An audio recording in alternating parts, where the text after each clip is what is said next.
Comment toi, tu peux t'arrêter pour dire Zakir Naïk est égaré? Zakir Naïk, aujourd'hui, tu vois le nombre de personnes en train de convertir en islam au Nigeria, en Ouganda, en Malaisie, dans son pays en Inde. Ensuite, on finit avec ça. Ils ont même cité la BAM, Nouruddin Jama'a, le docteur Abdul Majid, Zakir Nakir, Ahmed Dida est égaré. Comment tu peux t'arrêter pour dire que Zakir Nakir est égaré? Tu vois le nombre de personnes qu'il est en train de convertir en islam au Nigeria, en Ouganda. Pendant ce temps, vous êtes couché à la maison en train de manger à ticket. Et vous dites, les autres sont égarés. Ici, quelqu'un qui a la connaissance et qui est apte à faire la da'wah montre son désaccord avec ceux qui ont critiqué ces gens. Ahmad Didad ou je ne sais pas, Zakir Nakir, il montre son désaccord avec ceux-là avec les preuves. Il vient avec les hadiths. Comment tu peux dire que telle personne est égarée? Ça, c'est la parole d'un ignorant. Hein? C'est la parole d'un ignorant. Il est égaré, qu'est-ce qu'il a fait? Ça, c'est la première question.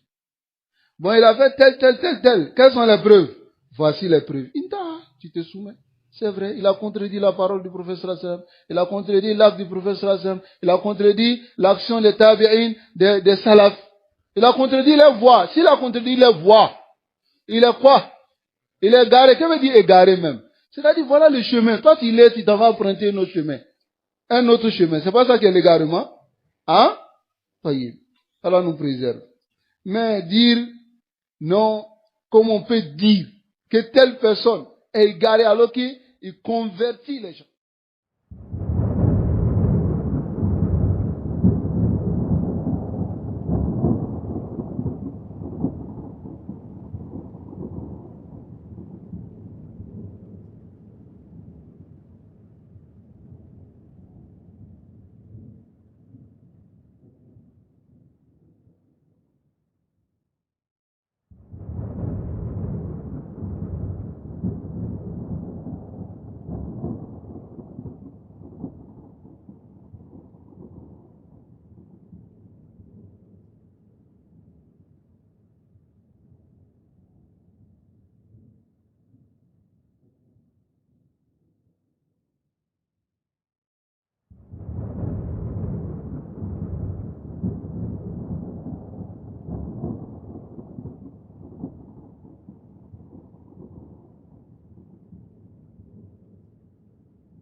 Pourquoi les gens qui viennent avec, les gens comme les Jama'at Tablir, qui viennent avec ce genre d'argument-là, ils n'ont rien compris.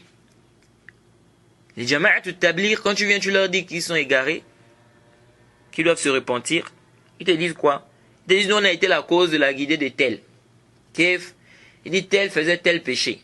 À cause de nous, il a abandonné ce péché-là, il nous a suivis. Dans le khuruj, etc. À cause de nous, tel a laissé tel péché. Tel a laissé tel péché. Et donc, ils prennent ça comme dalil pour justifier ce qu'ils sont en train de faire comme innovation. C'est-à-dire pour dire qu'ils sont sur la vérité.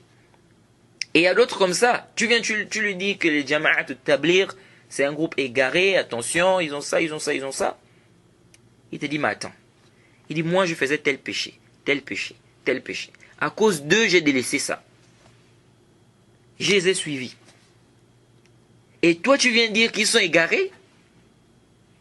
Est-ce que vous suivez? Disons, ça c'est une preuve qui est complètement batilun. C'est une preuve qui est fausse, qui est nulle.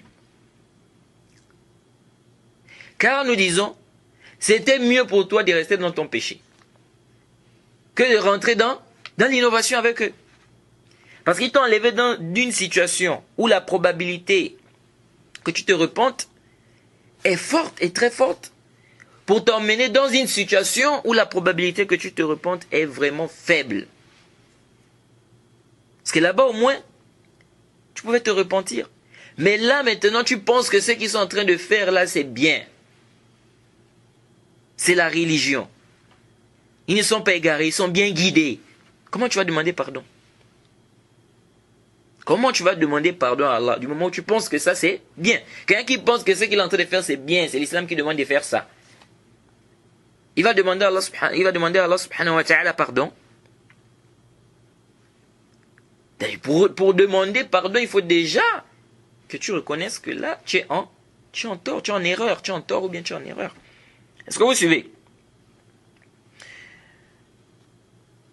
Et nous disons, quelqu'un qui est égaré peut même être la cause de la guidée d'une personne. Ceci n'est pas une preuve qu'il est bien guidé. C'est-à-dire que celui qui est égaré, il est bien guidé. Non. Intabihu lihadha. Parce qu'il y a des gens aujourd'hui, tu ne peux plus venir réfuter quelqu'un. Tu viens réfuter quelqu'un, on te dit, il a été la cause, n'est-ce pas? Nous, on était dans les innovations, on a laissé ça, on a compris la sunna à cause de lui.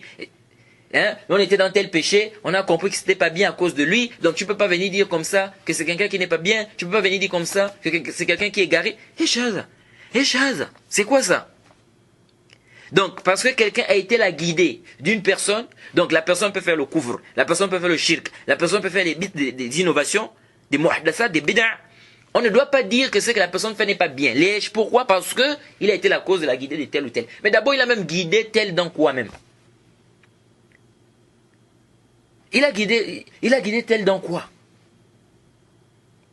Tu enlèves quelqu'un d'un péché pour l'emmener dans l'innovation.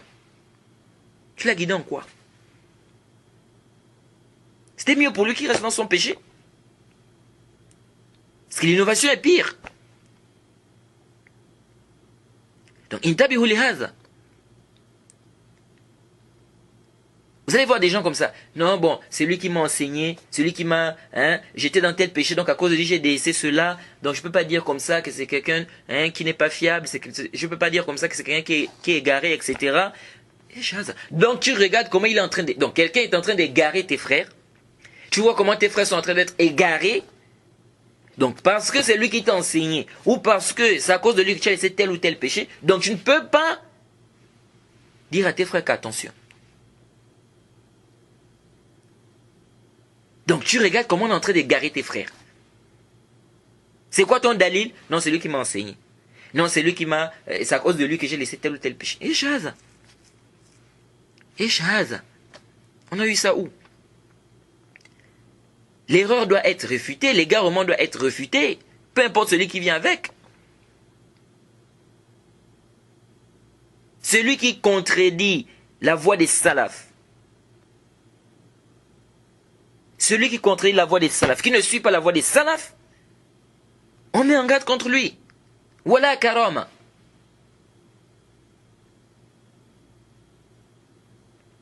Ça c'est quelle preuve ça? Non, il a été la cause de ceci, c'est à cause de lui que tel a laissé tel ou tel péché. Donc ça veut dire qu'il peut maintenant. Donc comme il a été la cause, c'est à cause de lui que tel a laissé tel ou tel péché, il a été la cause, donc ça veut dire qu'il peut faire shirk. Il peut faire couvre akbar, il peut faire le grand shirk, il peut faire la grande mécréance, il peut même faire des muhdathas, des bid'a dans le din, il peut égarer les gens, on ne doit rien dire, parce que c'est à cause de lui que tel a laissé tel ou tel péché. C'est quoi ce manhaj-là? Donc, c'est pas parce que quelqu'un était la cause de la guidée d'une personne que ça veut forcément dire qu'il est bien guidé. Un chrétien peut venir parler à un musulman. Il vient exhorter un musulman. Il dit au musulman, un musulman par exemple qui fait le zina, qui vole. Un chrétien vient et lui dit vraiment c'est pas bien, tu sais, le vol c'est pas bien, la fornication c'est quelque chose qui n'est pas bien. Et en plus tu es musulman, pourquoi tu fais ça? Regarde les méfaits de la fornication, regarde les méfaits du vol. Vous savez, parmi les chrétiens, il y en a qui pensent qu'on peut être chrétien, on peut aussi être musulman. D'autres vont même te dire on adore tous le même créateur. Jaïd. On adore tous le même créateur. Et lui, il te dit que Isa c'est Allah. Donc, vous allez voir certains chrétiens comme ça, qui pensent que l'islam c'est bien, Le christianisme aussi, c'est bien. Donc tu peux choisir. Si tu veux, tu es chrétien. Si tu veux, tu es musulman. Donc il vient comme ça, il dit à ce musulman-là, c'est pas bien ce que tu fais, il faut délaisser cela, etc. etc. Jaïd. Ce musulman-là, donc après cette exhortation, donc le chrétien vient et dit à ce musulman-là de délaisser la fornication, de délaisser le vol. Voilà le musulman qui s'assoit, il réfléchit, il dit vraiment tu as raison. Comment je peux faire de tels actes? En plus je suis musulman. Il décide de se repentir. Il décide de se repentir. Intabihu. Ce chrétien-là, c'est-à-dire, n'est-ce pas ce chrétien-là qui a été la cause, n'est-ce pas, pour que ce musulman délaisse ces péchés-là? Il a été la cause. Il a été la cause. Mais est-ce que ça veut dire que le chrétien est bien guidé? Il est dans le dolal, c'est un bol. C'est un égaré ce chrétien-là. Pourtant, à cause de lui, ce musulman a délaissé ces péchés-là.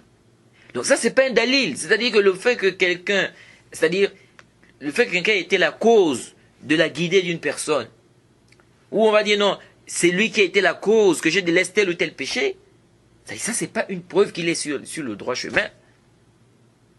Ça c'est pas une preuve qu'il est bien guidé. Comment on sait que quelqu'un est bien guidé? S'il suit le Coran et la Sunna bifahmi salaf al-umma. Il suit le Coran et la Sunna, la compréhension des pieux prédécesseurs. Celui qui suit le Coran et la Sunna, la compréhension des pieux prédécesseurs, celui qui est bien guidé. Non, c'est pas, c'est-à-dire on va pas dire que quelqu'un est bien guidé parce que non, il a été la cause de la guidée de tel, ou bien parce qu'à cause de lui, tel a laissé tel ou tel péché. Là, car même un égaré peut être la cause de la guidée de quelqu'un. Ceci n'est pas une preuve que cet égaré est bien guidé.